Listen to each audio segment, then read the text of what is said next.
জুলাই গণঅভ্যুত্থানের 2 বছর। রাজপথের সেই দিনগুলো আজ জায়গা পেয়েছে স্মৃতি জাদুঘরে। কিন্তু ইতিহাসকে শুধু দেয়ালে টাঙানো ছবি নাকি তার সবচেয়ে বড় ঠিকানা মানুষের চেতনায়? সেই প্রশ্ন নিয়ে আজকের আয়োজন। আমাদের সাথে আছেন জুলাই শহীদ ইয়ামিনের বাবা মোহাম্মদ মহিউদ্দিন এবং বিএনপি দলীয় সংসদ সদস্য ABM মোশাররফ হোসেন। আপনাদের দুজনকেই স্বাগত জানাচ্ছি সংবাদযোগে।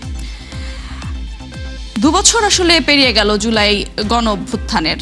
এই 2 বছর পরে এসে আমি ইয়ামিনের বাবা মোহাম্মদ মহিউদ্দিন আপনার কাছে আসলে শুরুতে যেতে চাই।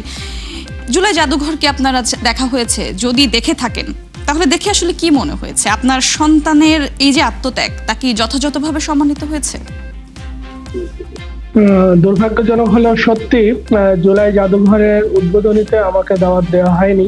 আমি যখন এটার কার্যক্রম চলমান ছিল অন্তর্বর্তীকালীন সরকারের সময়, তখন আমাকে আমার ছেলের কিছু স্মৃতি চিহ্ন নিয়ে যেতে বলেছিল। আমি সেই সুবাদে ঢুকেছিলাম এবং ঘুরে ঘুরে দেখেছিলাম এবং আমার ছেলের এপিসির একটা তারা বিমূর্ত একটা ভাস্কর্য টাইপের করেছে, সেটাও দেখে আসছিলাম। কিন্তু আজকে জুলাই জাদুঘরে এবং সরকারি যে একটা প্রোগ্রাম হলো চীনমূর্তি বাংলাদেশ সম্মেলন কেন্দ্রে, সেখানে আমি ব্যক্তিগতভাবে কেন দাওয়াত পেলাম না এবং পরবর্তীতে আপনারা ইতিমধ্যে অবগত হয়েছেন যে জুলাইকে 71-এর মতো একদলীয় একটা সম্পদে পরিণত করার এক ধরনের আভাস পাচ্ছি। আমি বর্তমান সরকারকে বলবো যে আমাদের সন্তানেরা রক্ত দিয়েছিল দলমত নির্বিশেষে। এখানে শুধু ফ্যাসিবাদ, তাদের দোসর আর ইন্ডিয়ান আধিপত্যবাদের যারা দালাল, এরা ছাড়া সবাই এই আন্দোলনে অংশগ্রহণ করে এই বিপ্লবকে সংগঠিত করেছিল। সুতরাং কোনোভাবেই এটাকে কারো কোনো দলীয় সম্পদ হিসাবে সেটাকে কুক্ষিগত করার কোনো চেষ্টার থেকে কারোর যদি সেরকম অভিলাষ থাকে, সেটা যে দলই হোক না কেন এখান থেকে ফেরত আসা উচিত। জি, আমরা দেখতে পাচ্ছি আপনার চোখ ভিজে আসছে। আপনি হয়তো নিজের ছেলের কথা মনে করছেন। আমি সেই দিক থেকে আসলে আপনার কাছে আমি আবারও একটু জানতে চাই, এই যারা শহীদ হয়েছেন, যাদের রক্তের বিনিময়ে এই গণ অভ্যুত্থান হলো, তাদের স্মৃতির সংরক্ষণটা মুখ্য নাকি তাদের বিচারটা আসলে করা বেশি জরুরি ছিল? আপনার মতামতটা জানবো। বিচার তো আমরা চেয়েছি। আমার মনে হয় শহীদ পরিবার এবং জুলাই যোদ্ধারা অনেকেই বিচার এই বিগত 2 বছর যাবত চেয়েছে। এখন মনে করি বিচার চাওয়ার কিছু নাই। এখন সরকার যারা দায়িত্ব হয়েছে, যারা জুলাইয়ের এই ফসল, তারা বিচার করবে কিনা, এখন প্রশ্নটা তাদের দিকেই আমি ঠেলে দিতে চাই। এটা আমরা চেয়েছি বিচার, এখন কারণ বিচার তো আর আমরা করছি না। সুতরাং যারা এখন দায়িত্বপ্রাপ্ত মন্ত্রণালয় আছে, ইন্টারন্যাশনাল ক্রিমিনাল কোর্ট আছে, এরা যদি মনে করে বিচার করতে হবে করবে, না হলে সাগররনির মতো ওরা ঝুলতে থাকবে, হাদি হত্যার মতো ঝুলতে থাকবে। মেজর সিনহা হত্যার আসামি, তাদের বিচার হয়ে গেছে, তাদের ফাঁসি দেওয়া হচ্ছে না, এবং এটা আমাদের জন্য তাই হবে। সুতরাং এখন আমাদের কাছে বিচার নিয়ে প্রত্যাশার কথা প্রশ্ন করা অবান্তর। এটা সরকারকে আপনি জিজ্ঞেস করতে পারেন। জি, ABM মোশাররফ হোসেন, আপনার কাছে জানতে চাই, জুলাইয়ের চেতনা বলতে আসলে বিএনপি কি বোঝে? ধন্যবাদ আপনাকে। ধন্যবাদ আমার শহীদ যোদ্ধার বাবা জনাব মহিউদ্দিন আহমেদ সহ যারা দেখছেন, আমার সবাইকে করছেন। জুলাই আমরা বলতে বুঝি বৈষম্যের বিরুদ্ধে আন্দোলন। আমরা বুঝি মানুষের যে মানবিক অধিকার, মৌলিক অধিকার, রাষ্ট্রের একজন গর্বিত নাগরিক হিসাবে তার যে প্রাপ্য পাওয়া, সেটা অধিকার ফিরে পাওয়া। আমি বুঝি যে আর আমাদের কোনো মানুষ আর গুম হবে না, তার আয়নাঘরে থাকবে না, নিজের অধিকার তারা প্রাপ্ত হবে। এই যে সামগ্রিক আকাঙ্ক্ষাটাই আমার মনে হচ্ছে যে জুলাই চেতনার মূল বিষয়বস্তু বলে আমি মনে করি। তো জুলাইয়ের মূল চেতনার যেটা আপনি বললেন যে আপনি যেই আশা ব্যক্ত করলেন, সেই প্রত্যাশা কি 2 বছরে পূরণ হয়েছে? দেখেন যে 2 বছরের সবচেয়ে বড় প্রত্যাশা আমাদের পূরণ হয়েছে যে আমরা একটা ফ্যাসিস্ট সরকারের কাছ থেকে একটা গণতান্ত্রিক যাত্রা আমরা শুরু করেছি।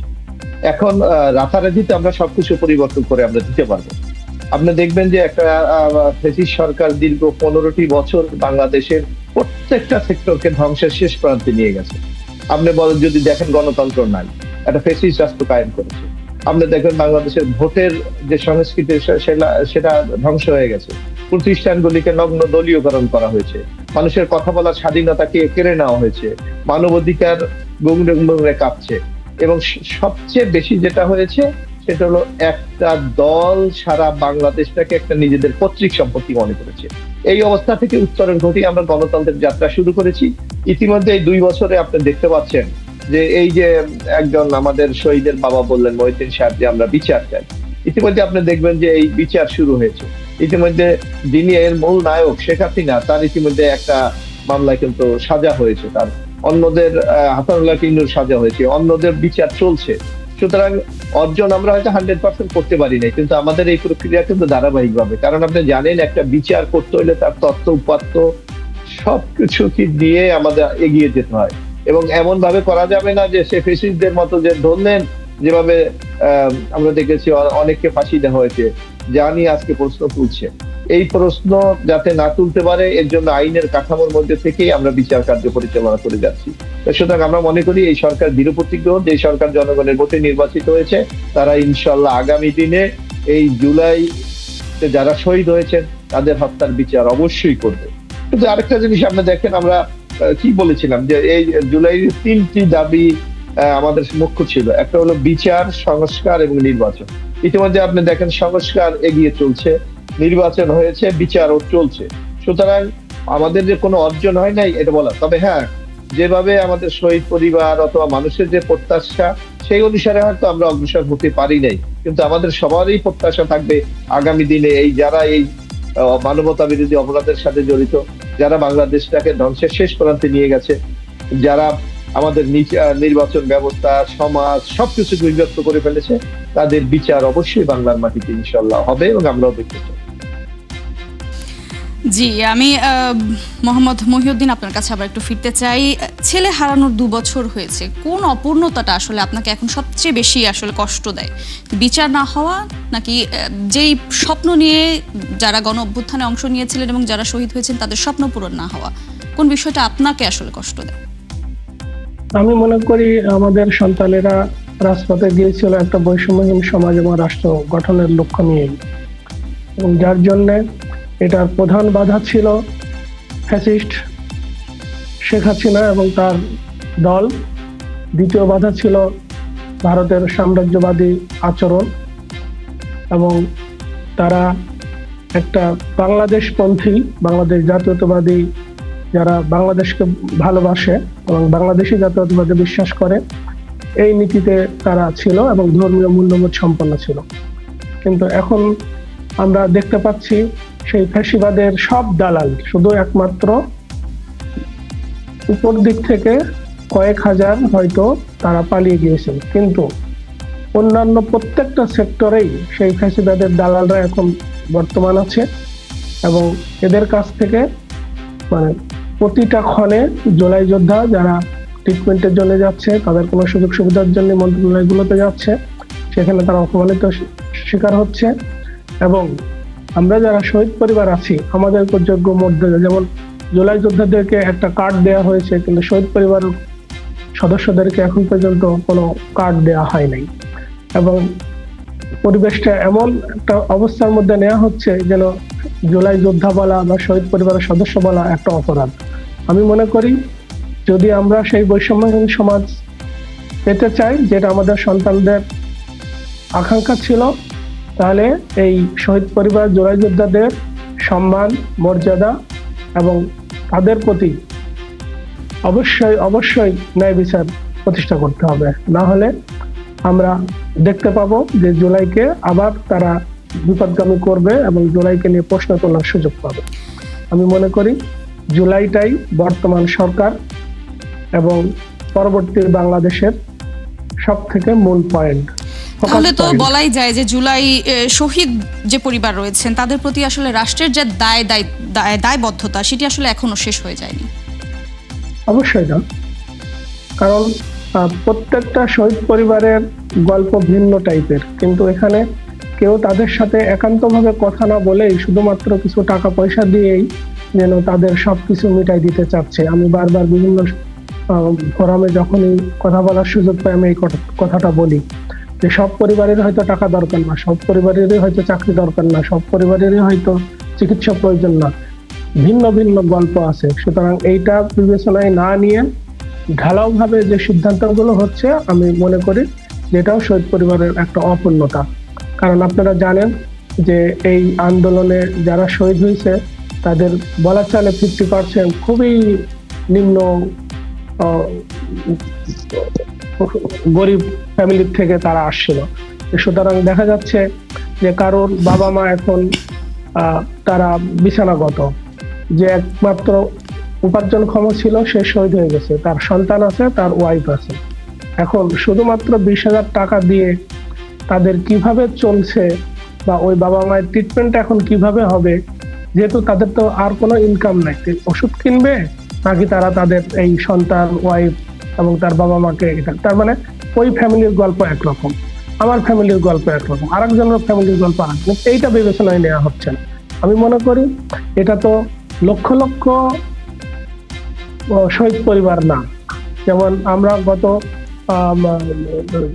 16ই জুন আমার দেশের একটা রিপোর্ট থেকে জানলাম যে 79,000 ভুয়া মুক্তিযোদ্ধা। তা আমাদের তো কোনো ভুয়া শহীদ যোদ্ধা না, এটা প্রত্যেকের একেবারে কোথায় শহীদ হয়েছে তাদের বর্ণনা, তাদের ডকুমেন্ট, তাদের ভিডিও ক্লিপ সবকিছু সংগ্রহ করতে আছে। এই এখন পর্যন্ত গেজেটভুক্ত 850 মতো শহীদ পরিবার এবং যারা ক্রিটিক্যাল ইনজুর্ড তাদের সাথে যোগাযোগ করা এটা 1 মাসের ব্যাপার, শুধু তো আন্তরিকতার ব্যাপার। কিন্তু ওই যে প্রত্যেকটা প্রতিষ্ঠানে ফ্যাসিস্টের দোষরা বর্তমান, তাদের মধ্যে কোনো আন্তরিকতা নাই, তারা সেই আমলাতান্ত্রিক সেই লাল ফিতার দৌরাত্ম রেখে এদের কথাগুলো শুনছে না এবং সত্যিকার অর্থে এদের পুনর্বাসনের জন্য কি করা উচিত সেটাও চিন্তা ভাবনা করছে না। শুধুমাত্র কমনলি কিছু আই ওয়াশ টাইপের, যেটাও করেছিল অন্তর্বর্তীকালীন সরকারের সময়।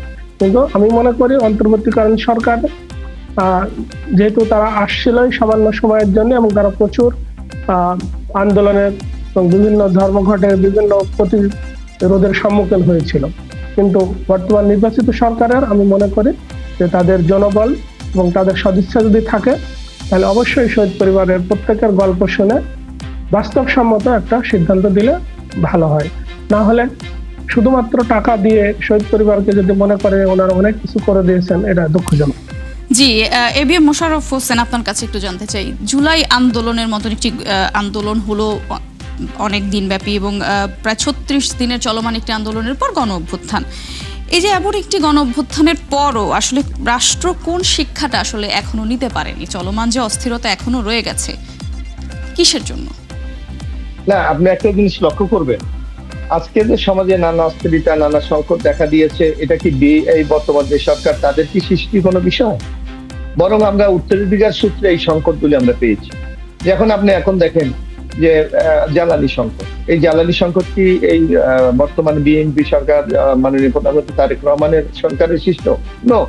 এটা দেখবেন যে গত 15টি বছর আওয়ামী লীগ বিদ্যুৎ খাতে যে লুটপাট করেছে, যে তার ঘরানার ব্যবসায়ীদেরকে প্রায় 1 লক্ষ কোটি টাকা বাইরে পাচার করার সুযোগ দিয়েছে। রেন্টাল কুইক রেন্টালের নামে তারা বাংলাদেশটাকে লুটে করে রেখেছে। তারা বাংলাদেশের কোনো গ্যাস কূপ খনন করে নাই, সমুদ্র বিজয় নিয়ে উৎসব করেছে, কিন্তু সমুদ্র থেকে গ্যাস উত্তোলনের কোনো ব্যবস্থা নেয় নাই। যার কারণে আজকে এই সরকার এসে এই জ্বালানি সংকটের সমাধান সংকটের মধ্যে পড়েছে। আপনি দেখবেন সরকার তো আন্তরিকতার সাথে ইতিমধ্যে এই সংকট সমাধানের চেষ্টা করছে। আমাদের ভাই মহিউদ্দিন আহমেদ সাহেব যে কথাটি বলেছেন, আপনি দেখবেন ইতিমধ্যে এই সরকার ক্ষমতা নেওয়ার পর একদিকে এই সরকারের বড় চ্যালেঞ্জ একটা অর্থনৈতিক চ্যালেঞ্জ। আপনি দেখেন শেখ হাসিনার আমলে অর্থনীতি ব্যাংকগুলিকে মানে ধ্বংসের শেষ প্রান্তে নিয়ে গেছে। আজকে প্রশাসনকে নগ্ন দলীয়করণ করেছে। আজকে বাংলাদেশের অন্যান্য সেক্টরে অর্থনৈতিক বলেন, আপনি আইন শৃঙ্খলা বলেন, আপনি ব্যবসা বাণিজ্য বলেন, সকল ক্ষেত্রে একটা বন্দ্যত্ব বিরাজ করছে। এইগুলিকে ঠিক করে রাষ্ট্রকে পরিচালনা করা যেমন সরকারের দায়িত্ব, পাশাপাশি জুলাই যোদ্ধা থেকে শুরু করে শুধু এই যে 36 দিনের যে আন্দোলন, এটা তো সর্বশেষ একটা চূড়ান্ত পরিণতি। কিন্তু আপনি দেখবেন যে দীর্ঘ 15টি বছর এই সরকার কি দমন পীড়ন নিপীড়ন করে অসংখ্য মানুষকে তারা হত্যা করেছে, গুম করেছে, আইনাগত ঘরের মাথা মানবতা বিরোধী অপরাধের সংগঠিত করা তাদেরকে বছরের পর বছর আটকে রেখেছে। এই নানা সংকটগুলি সমাধান করে সরকারকে কিন্তু এগিয়ে নিয়ে যেতে হচ্ছে। ইতিমধ্যে বৈশ্বিক নানা ধরনের সংকট দেখা দিয়েছে। আজকে দেখেন এই যে ইরান আমেরিকার যুদ্ধ, এই যুদ্ধ তো বিএনপির কারণে হয়নি, ইন্টারন্যাশনাল পলিটিক্স বা ইন্টারন্যাশনাল প্রভাবের কারণে হয়েছে। কিন্তু এই ইফেক্টটা কারা পড়তেছে? বাংলাদেশের উপর পড়তেছে। আজকে আমাদের গার্মেন্ট কারখানা প্রায় 400 গার্মেন্টস কারখানা বন্ধ হয়ে গেছে। তো আজকে মধ্যপ্রাচ্যে যে আমাদের লোকগুলি ফিরে আসছে, এই সংকটগুলি যদি আমরা সবাই না বুঝতে পারি, তাহলে কিন্তু জুলাইয়ের যে চেতনা ছিল সবার জন্য বাংলাদেশ, সেটা কিন্তু আমরা নির্মাণ করতে পারবো না। যার জন্য আপনি দেখবেন এই বিএনপি সরকার ইতিমধ্যে কিন্তু চেষ্টা করে যাচ্ছে। আজকে জুলাই জাদুঘর উদ্বোধন হলো, যেটা আমাদের জন্য একটা জ্বলন্ত সাক্ষী হিসেবে থাকবে যে কেউ যদি স্বৈরাচার থাকে, মানুষের উপর অত্যাচার করে, নির্যাতন করে, দেশের সম্পদ লুট করে, তাদের কি পরিণত হতে পারে তার একটা কিন্তু জ্বলন্ত সাক্ষী আজকে জুলাই জাদুঘর হয়ে থাকে। আজকে দেখুন রাষ্ট্রের পক্ষ থেকে জুলাই যোদ্ধাদেরকে কিভাবে স্বীকৃতি দেওয়া হয়েছে। সকল দল রাষ্ট্র আজকে তাদের জন্য কিন্তু এই আজকের দিনটা অত্যন্ত সুন্দরভাবে পালন করেছে। সুতরাং আমি মনে করি যারা জুলাই যুদ্ধ আছে ইতিমধ্যে তাদের কিছু চিকিৎসার ব্যবস্থা করা হচ্ছে। আমি যতদূর জানি প্রায় 100 কোটি টাকা এর আগে তাদের চিকিৎসার জন্য দেওয়া হচ্ছে। এখন আমাদের অনেক সহযোদ্ধারা সিঙ্গাপুর, চায়না, থাইল্যান্ডে তারা চিকিৎসাধীন আছে। সুতরাং আমরা বলেছি, আমাদের সরকার বলেছে এটা অব্যাহত থাকবে। সুতরাং এই যে অব্যাহত থাকায় এর সাথে যদি আমার মনে হয় যারা জুলাই যোদ্ধা, তার পরিবার এবং যারা এই আন্দোলনে ছিল তারা যদি সহযোগিতা করে, অবশ্যই আমরা আমাদের বাংলাদেশটাকে একটা সবার জন্য বাংলাদেশ হিসেবে তৈরি করতে পারবো। জি, আমি ইয়ামিনের বাবা মোহাম্মদ মহিউদ্দিন আপনার কাছে আবার একটু জানতে চাই, যে কারণে এত এত শহীদ, এত আহত, সেই আন্দোলনের প্রত্যাশা আসলে কতটুকু পূরণ হয়েছে বা কতটুকু পূরণ সামনে হবে? আপনারা যারা শহীদ এবং আহতদের পরিবার রয়েছেন তাদের চিন্তা ভাবনার জায়গাটা থেকে জানতে চাই। আমাদের প্রত্যাশার জায়গাটা তো ছিল ফ্যাসিস্টকে তাড়ানো, এবং এটা অবশ্যই সংবিধান মেনে হয়নি।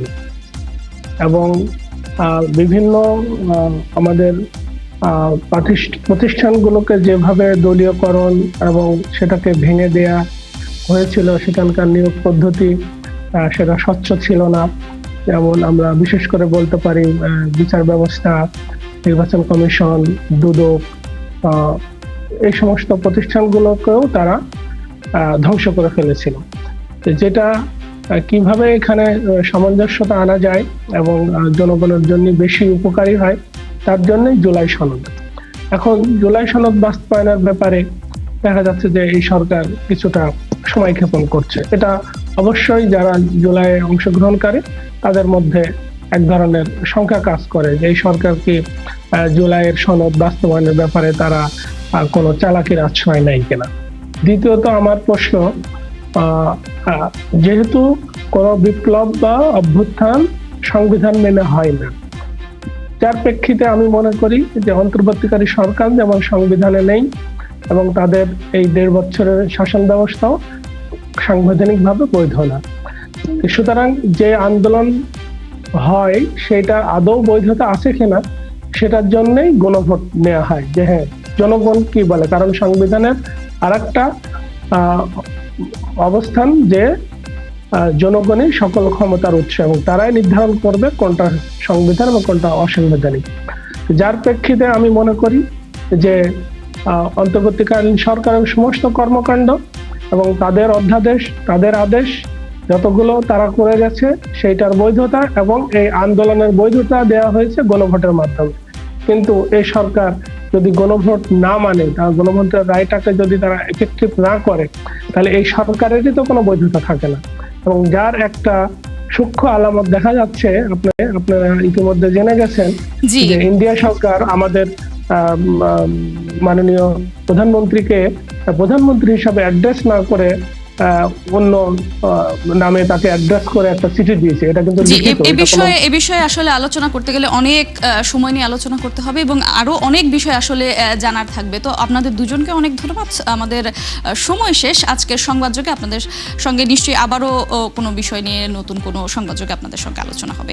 ধন্যবাদ আপনাদের।